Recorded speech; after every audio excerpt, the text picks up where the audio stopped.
Buenas tardes. El día de hoy quiero compartir con ustedes esta meditación basada en Mateo 6, 25 al 34. Les quiero leer primeramente el pasaje. Este es un pasaje en donde Jesucristo está hablando a sus discípulos. Les leo de la Nueva Versión Internacional, Mateo 6, 25 al 34. Dice así: Por eso les digo, no se preocupen por su vida, qué comerán o beberán, ni por su cuerpo, cómo se vestirán. ¿No tiene la vida más valor que la comida y el cuerpo más que la ropa? Fíjense en las aves del cielo. No siembran ni cosechan ni almacenan en graneros. Sin embargo, el Padre Celestial las alimenta. ¿No valen ustedes más que ellas? ¿Quién de ustedes, por mucho que se preocupe, puede añadir una sola hora al curso de su vida?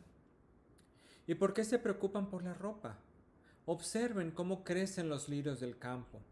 No trabajan ni hilan. Sin embargo, les digo que ni siquiera Salomón, con todo su esplendor, se vestía como uno de ellos. Si así viste Dios a la hierba que hoy está en el campo y mañana es arrojada al horno, ¿no hará mucho más por ustedes, gente de poca fe? Así que no se preocupen diciendo qué comeremos o qué beberemos o con qué nos vestiremos. Los paganos andan tras todas esas cosas, pero el Padre Celestial sabe que ustedes las necesitan. Más bien, busquen primeramente el reino de Dios y su justicia, y todas estas cosas les serán añadidas. Por tanto, no se angustien por el mañana, el cual tendrá sus propios afanes. Cada día tiene ya sus problemas. Desde la caída de Adán y Eva, desde el principio, lo que leemos en el Génesis, el ser humano ha sido completamente egoísta y ha querido ser independiente de su creador. Desde entonces hemos sido seres que deseamos y nos esforzamos por construir nuestro propio reino. E invertimos toda nuestra vida y todos nuestros recursos en ese reino egoísta y en los proyectos de ese reino. Proyectos en los cuales, en la gran mayoría de los casos, Dios no tiene nada que ver. Por esa razón, nos afanamos, nos preocupamos, vivimos angustiados, porque nos esforzamos cada día por alcanzar lo que creemos que hará que nuestro reino sea más fuerte y sea permanente.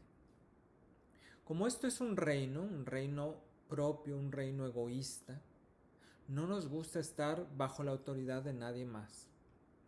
Y cuando tenemos que estarlo, por ejemplo, cuando tienes un jefe o un supervisor, estás bajo autoridad. Pero aprendemos a manipular las situaciones y a buscar la manera de que aún estar bajo esa autoridad nos ayude a lograr lo que queremos, a lograr nuestros propios deseos egoístas. En nuestros corazones hemos puesto toda nuestra confianza, nuestro amor, nuestro significado, nuestra seguridad y nuestra identidad en todo aquello que según nosotros hace que ese reino, nuestro reino, se fortalezca o prevalezca. Estamos dispuestos incluso a pecar con tal que podamos obtener y mantener el control, el poder y la permanencia y aún la independencia de ese reino personal.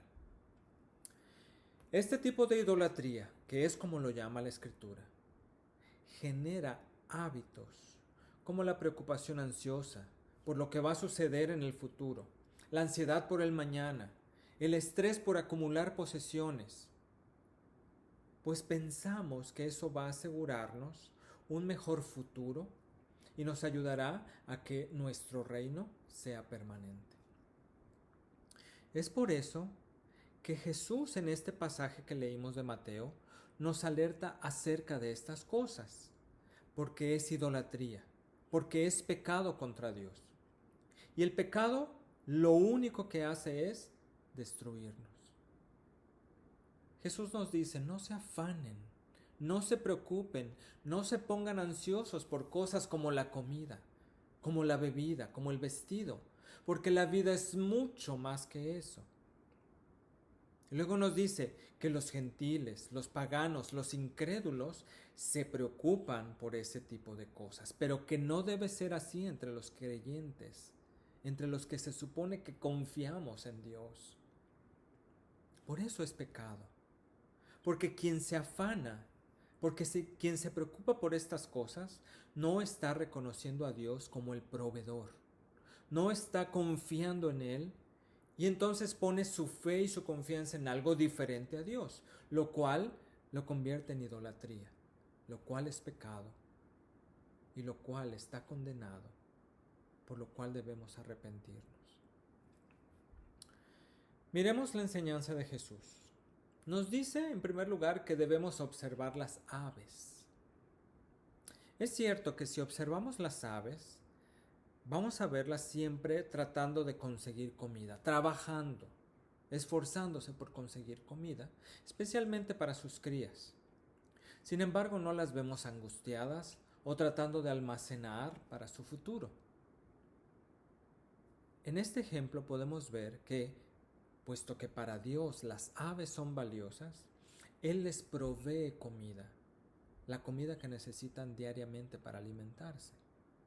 Pero Jesús nos recuerda que para Dios nosotros somos mucho más valiosos que las aves. El otro ejemplo que nos da Jesús es la extensión de nuestra vida. Nos dice que por más que nos esforcemos, no podremos añadir ni una hora, ni un minuto, ni un segundo a nuestra vida. Esto está fuera de nuestro control completamente. Y aunque nos esforcemos, no vamos a poder hacerlo. Y este ejemplo pone nuestra atención en las cosas que escapan a nuestro control, que muchas veces añaden una tremenda ansiedad a nuestra vida, a pesar de que no podemos hacer nada. Cosas como la apariencia física, la belleza, la estatura, el color de piel, o incluso la salud, o cosas como la muerte, y otras muchas cosas. Después Jesús nos dice que veamos o que pongamos atención en las flores y en la hierba. Las flores y la hierba no trabajan, no hilan, no hacen ropa.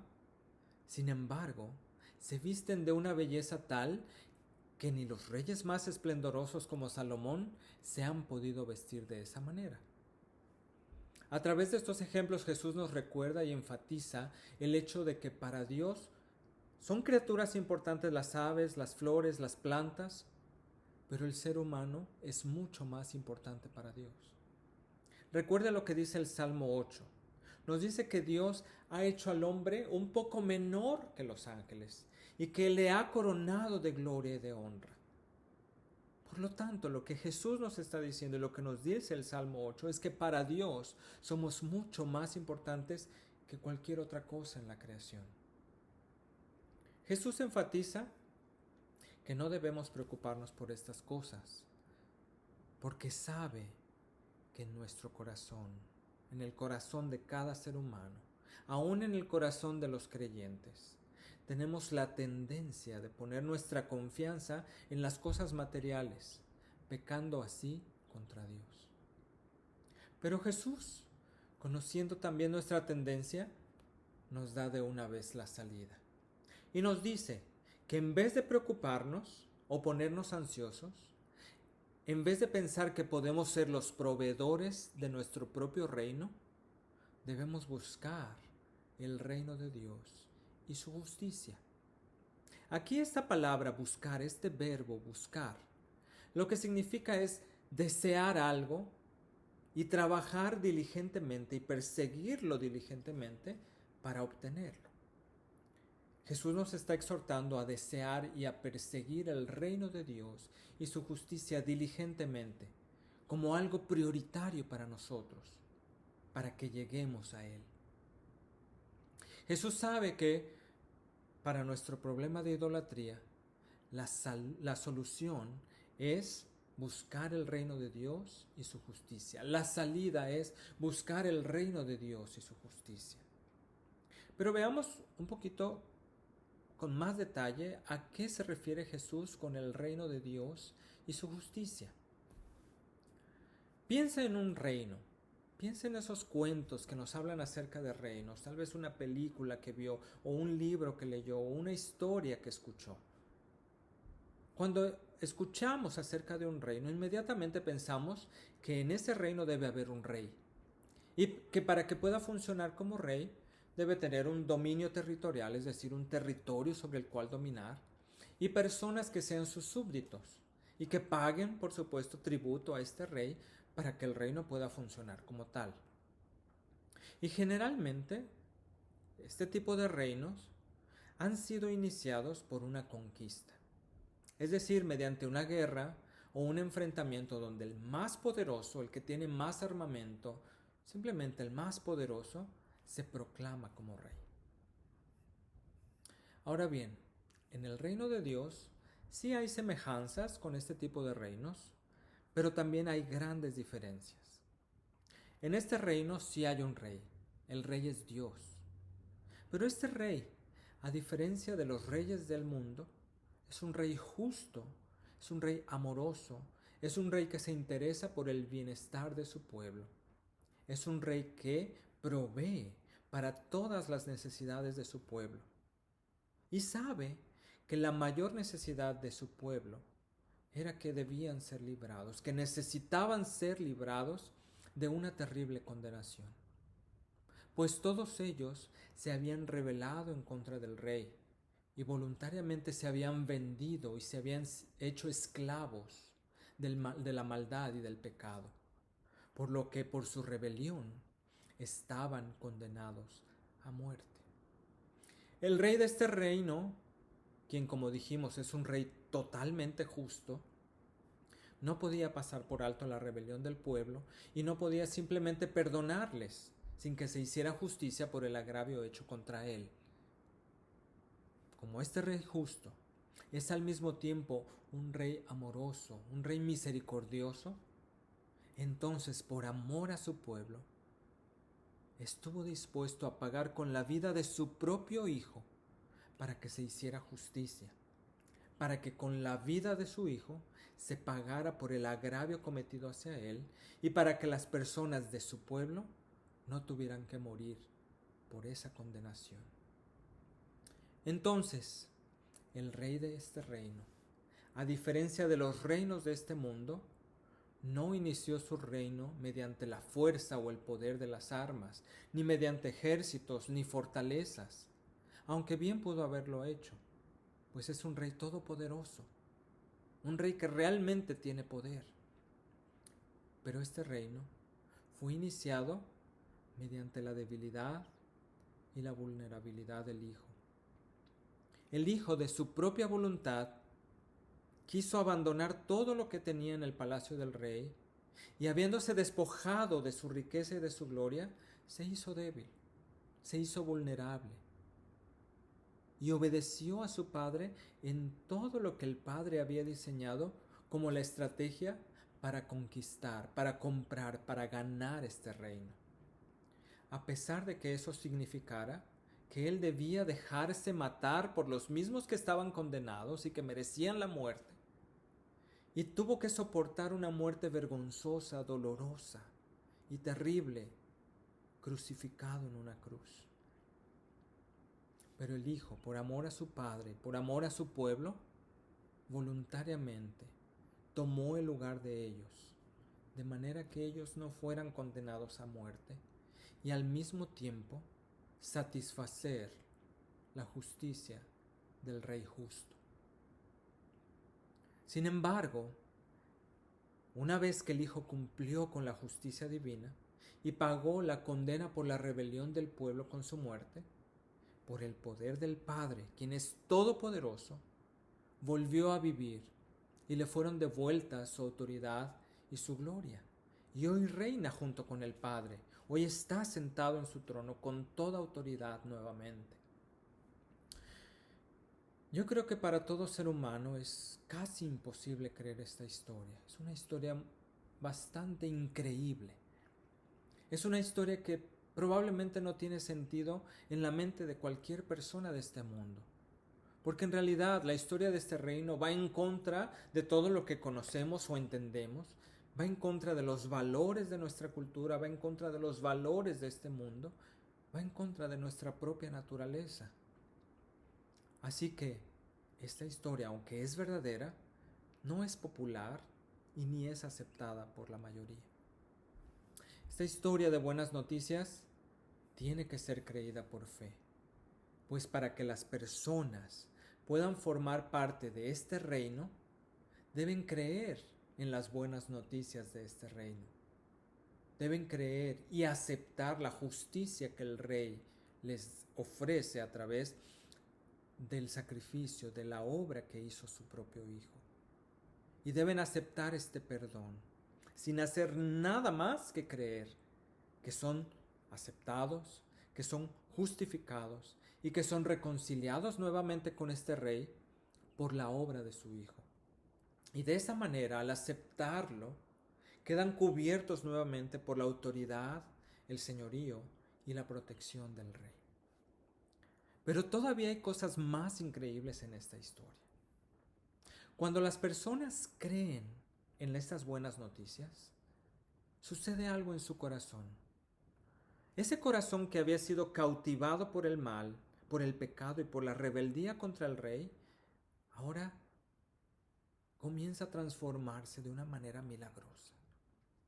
El corazón de ellos, que se había hecho duro por la rebelión, es poco a poco derretido y cambiado por un corazón de carne, un corazón sensible a la voz del rey. Poco a poco, estas personas, este pueblo de Dios, comienza a amar al rey. Poco a poco comienzan a amarle cada día más. Poco a poco confían cada vez más en él. Poco a poco le conocen más y comienzan a ver que este rey es totalmente diferente a todo lo que han conocido. Poco a poco se van interesando más en agradar al rey, que no escatimó ni a su propio hijo, sino que le entregó a la muerte, para que ellos pudieran tener vida. Y poco a poco también reconocen que si el rey no negó a su propio hijo, no les negó la vida de su propio hijo, entonces no les puede negar nada, no les va a negar nada de lo que pidan. Pues ahora los deseos del corazón de su pueblo, que ahora está transformado, desean lo mismo que el rey desea. Esta historia, estas buenas noticias, nos enseñan que solo podemos buscar y encontrar el reino de Dios y su justicia porque el Hijo ha abierto el camino para que le podamos encontrar, para que podamos ver este reino, para que podamos anhelar este reino. Solo podemos buscar el reino de Dios y su justicia si creemos las buenas noticias y contemplamos la belleza del Hijo, la belleza de su obra y el amor del Padre. Y le reconocemos como nuestro proveedor, quien satisfizo nuestra más grande necesidad y quien satisface también todas, absolutamente todas nuestras necesidades. No tenemos que hacer nada más. Buscar el reino de Dios y su justicia significa que con todo nuestro corazón, con ese corazón transformado por el poder del Evangelio, por las buenas noticias del Hijo crucificado, entonces ahora deseamos, anhelamos y perseguimos con diligencia los valores de este reino. Esos valores son, entre otros, amor al Rey, amor a nuestro prójimo, servicio, sacrificio, sumisión al Rey, obediencia a la ley del Rey, humildad, paz, perdón. Buscar el reino de Dios y su justicia significa que ahora somos libres para vivir nuestra vida, pero para honrar al Rey y a su Hijo. Significa que todo lo que somos lo podemos rendir voluntariamente al Rey, de manera que en todas las áreas de nuestra vida su reino sea evidente. En la práctica, hermanos, esto significa que en nuestro trabajo Nos vamos a esforzar, nos vamos a enfocar por ser responsables, por reflejar los valores del reino de Dios, por obedecer al Rey antes que a nadie más. Significa que busco agradar y honrar al Rey incluso antes que a mi jefe o a mi supervisor. También buscar el reino de Dios y su justicia significa que mis bienes o mis recursos materiales voluntariamente los dedico o los uso para honrar al Rey, para hacer que su reino se establezca en esta tierra y sea visible para este mundo. Significa también que los puedo usar para bendecir generosamente a otros que lo necesitan. Incluso los puedo dar de manera sacrificial. Significa también que puedo dar de esos recursos que el gran proveedor me ha dado, porque confío que no se van a agotar, pues Él tiene cuidado de todas mis necesidades y que el día de mañana no me va a hacer falta nada. Significa también que aún la responsabilidad que tengo como padre o que tienes como madre estará rendida a los principios del reino, de manera que nos podemos esforzar por modelar a nuestros hijos los principios del reino y que les puedo mostrar que el mejor camino que pueden tomar es rendirse y someterse a la autoridad de ese rey. Significa que puedo renunciar también a mi propio reino egoísta para rendirme a la voluntad y a los principios del reino de Dios. Y puedo arriesgar todo lo que soy y todo lo que tengo por el Rey y por su reino. Todas, absolutamente todas las áreas de la vida son afectadas al buscar el reino de Dios y su justicia, de tal manera que el reino, que es invisible para los demás, se convierte en un reino visible y posible aún en medio de este mundo caído y destruido por el pecado. Las palabras de Jesús nos hacen ver que Él conoce que su pueblo vive en medio de un mundo caído, en donde tendrá dificultad, en donde cada día tiene su propia dificultad, pero al mismo tiempo le está ofreciendo la esperanza de que Él tiene cuidado de su pueblo y que Él proveerá y provee cada día para nuestras necesidades. Busca primeramente el reino de Dios y su justicia, y todas, absolutamente todas, estas cosas por las que el corazón incrédulo se preocupa o se afana, te van a ser dadas. Que Dios te bendiga.